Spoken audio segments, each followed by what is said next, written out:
क्या ये कंपनी चलेगी? मंसूर अली खान ने इशारों ही इशारों में बड़ी खबर दे दी।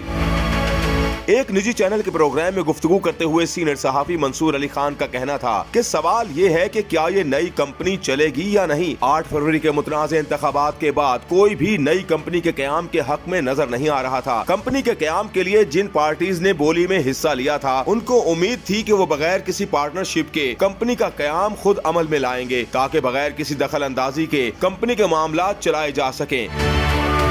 मंसूर अली खान ने कहा कि जिन पार्टीज ने बोली के अमल में हिस्सा लिया, उनमें से तहरीक इंसाफ के कवायद मुकम्मल नहीं थे, लेकिन फिर भी वो इस सारे अमल से पीछे नहीं रहे। बाकी दो पार्टियों यानी मुस्लिम लीग नून और पीपल्स पार्टी को यकीन था कि 8 फरवरी के बाद तहरीक इंसाफ नामी पार्टी का कंपनी बनाने के अमल में ज्यादा किरदार नहीं होगा, लेकिन जब बोली का अमल मुकम्मल हुआ तो बाकी सारी पार्टीज देख कर हैरान रह गयी कि नामुकम्मल कवायद वाली कंपनी की तरफ से सबसे ज्यादा बोली लगाई गई। अब मसला ये था कि इस पार्टी के बोर्ड ऑफ डायरेक्टर्स के पास इतना सरमाया नहीं था कि वो अकेले ही कंपनी खड़ी कर देते। इस कंपनी ने माजी में भी किसी से बात नहीं की थी और इस बार भी किसी और के साथ पार्टनरशिप के लिए तैयार नहीं थी। दूसरी पार्टीज ने उनको चैलेंज दिया कि अगर वो अपने सरमाए की बुनियाद पर नई कंपनी खड़ी कर सकते हैं तो आए, लेकिन वही मसले आड़े आ रहे थे कि उन्हें पहले अपने सरमाए को कानूनी साबित करना था और इसको दूसरी पार्टीज से बचाकर भी रखना था।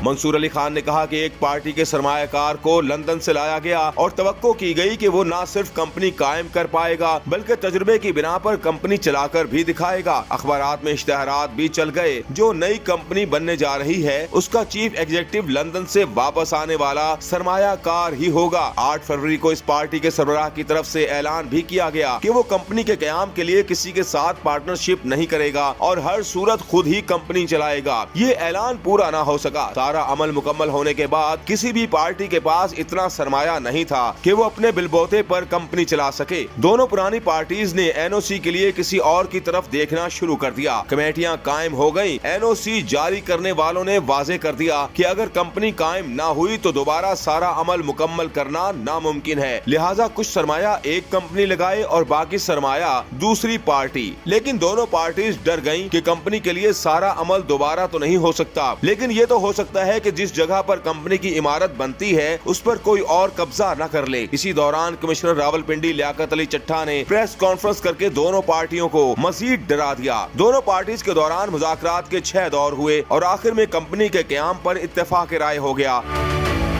मंसूर अली खान ने मजीद कहा कि मुस्लिम लीग नून इस कंपनी में बड़ी शेयर होल्डर है, लेकिन पीपल्स पार्टी के शेयर भी कुछ कम नहीं हैं। कंपनी में सेल्स और मार्केटिंग का काम मुस्लिम लीग नून के पास होगा, जबकि बाकी अहम ओहदे पीपल्स पार्टी के पास होंगे। ये ही कंपनी पहले भी काम कर चुकी है, लेकिन 16 माह में काफी सरमाया जाया कर चुकी है। अब खजाना खाली है और इसी वजह से कोई नई कंपनी में सरमायाकारी के लिए तैयार नहीं था। अब इस कंपनी को चलाने के लिए बाहर के ममालिक से सख्त शराइत पर कर्जा लेना पड़ेगा और IMF को बतौर कंसल्टेंट भी रखना पड़ेगा और हरीफ जमात IMF को खत लिखने पर तुली बैठी है। एक और मसला ये भी है कि इस कंपनी में काम करने वाले मुलाजमीन का मिजाज भी आपस में नहीं मिलता। हो सकता है पहले से ही शदीद खसारे का शिकार कंपनी को मजीद नुकसान का सामना करना पड़े और ये भी मुमकिन है कि मुलाजमीन हड़ताल कर दें। कंपनी के ऊपर एक रेगुलेटरी बॉडी है जो 75 साल से नजर रखे हुए है। वो भी चाहती है कि कंपनी किसी बहरान का शिकार न हो और वो चलती रहे। गालिबन इसी वजह से कमिश्नर रावलपिंडी लियाकत चट्टा ने अपने बयान से यू टर्न ले लिया है।